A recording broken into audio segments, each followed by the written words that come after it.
Well, Western Kentucky's Student University Government Association just passed a resolution calling on their school to provide free tuition for all African-American students. Why is that?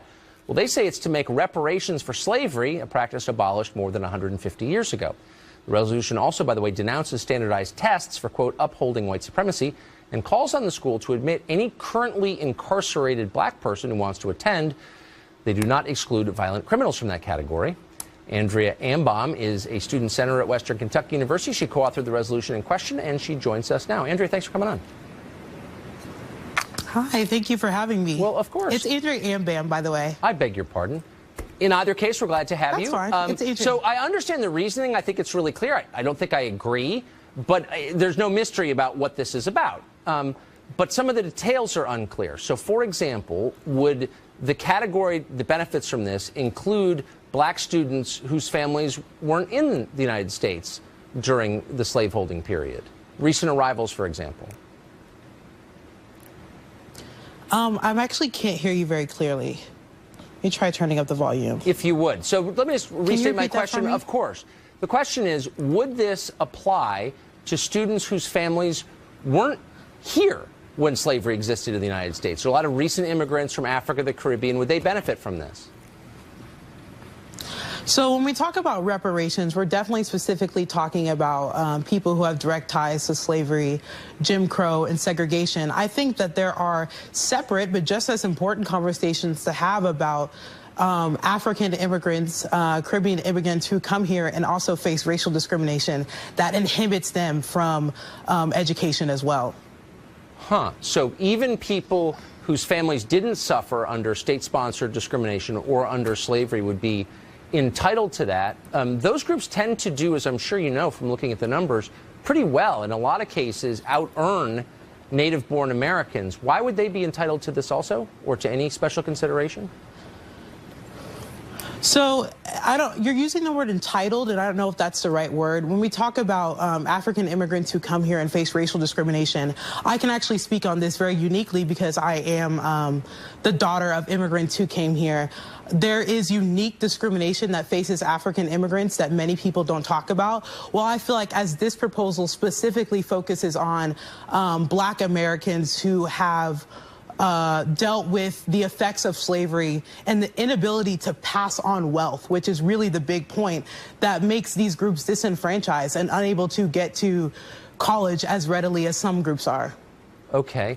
But what if those, well, you're really arguing two different things, but so let's stick to the primary one. How could you prove that your family was affected by Jim Crow or slavery? Would you have to show that your ancestors were, a certain percentage of them were African American? I mean, what would be the standard for this?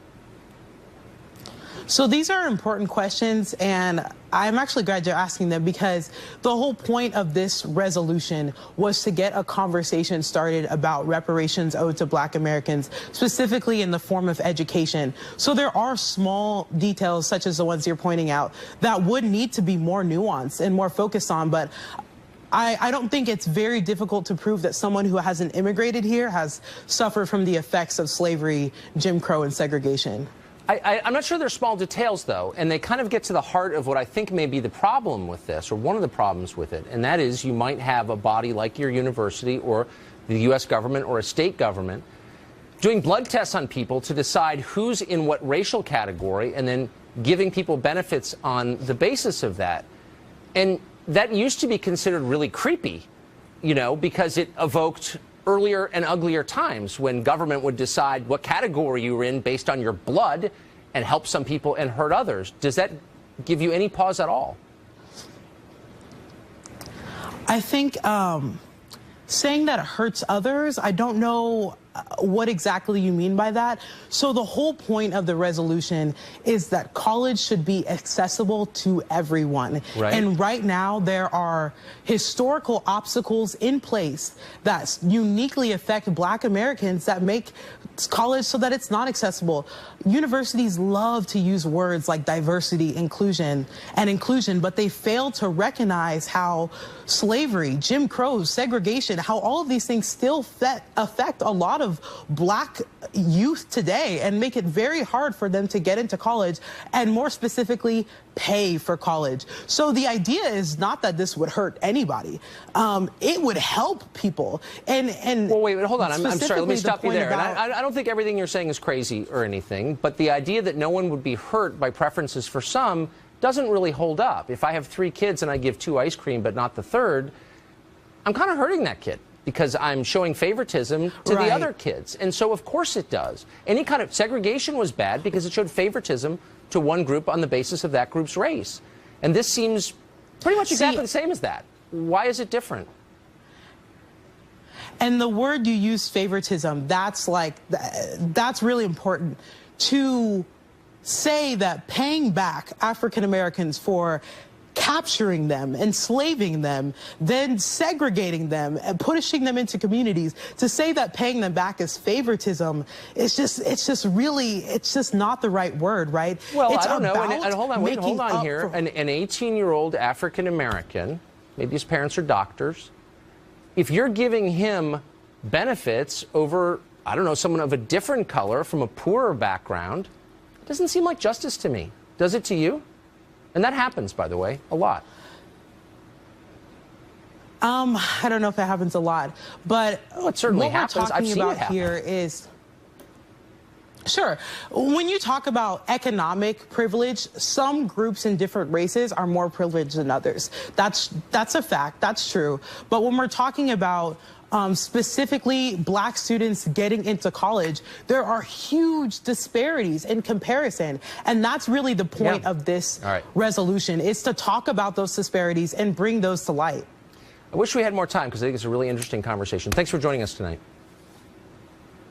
Thank you. Thanks. The race is ending in a really ugly way. Earlier this week, the Latino Victory Fund released and then pulled an ad that attacks Republican Ed Gillespie's voters as racists who want to murder children.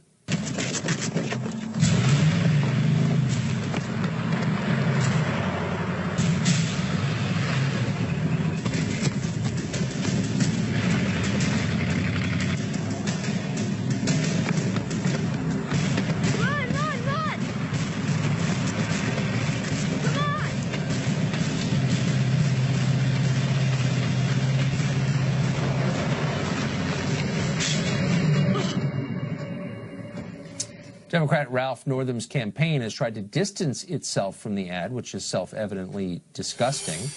But not everyone agrees with that. LaDawn Jones was a Democratic member of the Georgia House of Representatives. She says that spot is perfectly defensible, and she joins us tonight. LaDawn, thanks for coming on.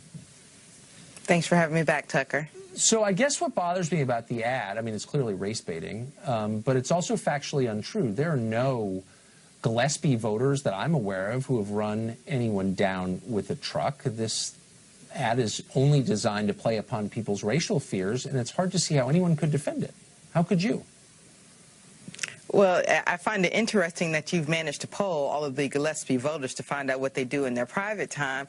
But, you know, as a political consultant, I read the papers. Wait, hold on. Has a Gillespie voter run down a minority child with a truck ever? I mean, do you know something I don't? Do you know that? I know here in Georgia, there was just a woman convicted and given 30 years because she did go to an African-American child's party with her Confederate flag flying on her truck, and they drove in circles, as they called them, the N-word. So that happens. It happened in 2017, and it happened to me in the early 2000s. Look, the awful things happen, for sure, and I never deny that.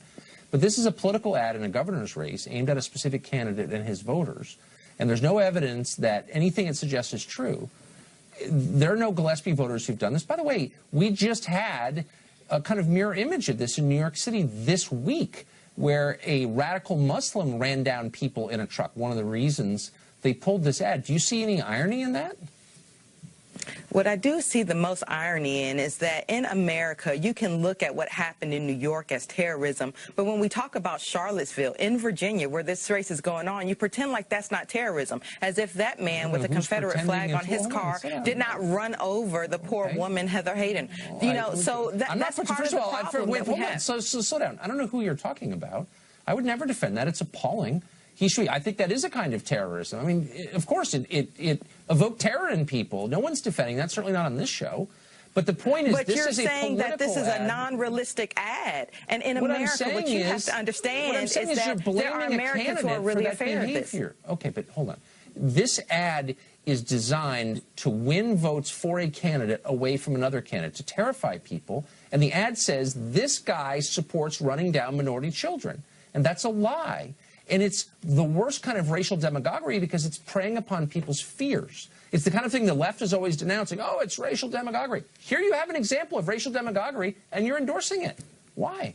Well, you know what else that the right does? The right always says, we don't have time to be politically correct. Well, let me tell you what's something that's not politically correct in America. In America, there are Americans who are as afraid of someone running them over with a Confederate flag as they are of radical Islamic terrorism. Sure, and instead of running from this and shaming it, you need to say, you know what, this is an uglier part of American history. And whether it has to do with Ed Gillespie or not, I don't know. But I know it's a reality here in Georgia. I know it was my reality when I was a child. Okay, first of all, you don't have a separate reality from anybody else. Reality exists independent of your I think views you have or a separate my reality. Views. No, look, reality because you're not exists. recognizing what America is showing right now. I don't want to have a philosophical conversation with you. I just want to make the point that this ad accuses somebody specific, Ed Gillespie, of a specific crime that neither he nor his voters have committed. Therefore, it is a lie. But more than that, it is bad precisely for the reasons you just explained. People are scared. This makes them more scared on the basis of a lie. Therefore, it's demagoguery. It brings us farther apart.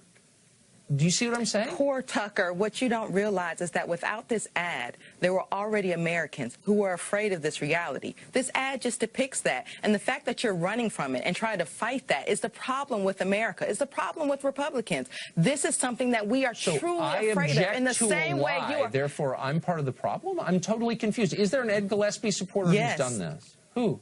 Yes, there is. You are part of the problem not because you're objecting to a lie, but because you want to turn this into a lie. You want to turn it into as if Charlottesville never happened. You want to pretend as if white. Actually, it is. This is Virginia. This is a governor's race in Virginia. This is exactly about Charlottesville. What did that have to do with Ed Gillespie? Look, I'm trying to be reasonable. I'm not sure you're capable of it, but I'm trying to walk through this slowly and ask you, how does what happened in Charlottesville relate to Ed Gillespie? Why is he responsible for it? I mean, maybe I'm too literal. Maybe I'm like caught in, ancient linear thinking. No, you're trying to be literal. And you know why you're trying to be literal? You're trying to be literal because you don't want to recognize that there are white people in America that can be as bad and worse terrorists as the Muslim terrorists that are here. And you're defending this ad not because it has anything to do with Ed Gillespie. You could care less about Ed Gillespie. What you care about is what it depicts. You want to show that the Confederate flag is a part of our heritage. I salute one flag. That's the American flag. We're done. You're a deeply unreasonable person. I hope you never get near power.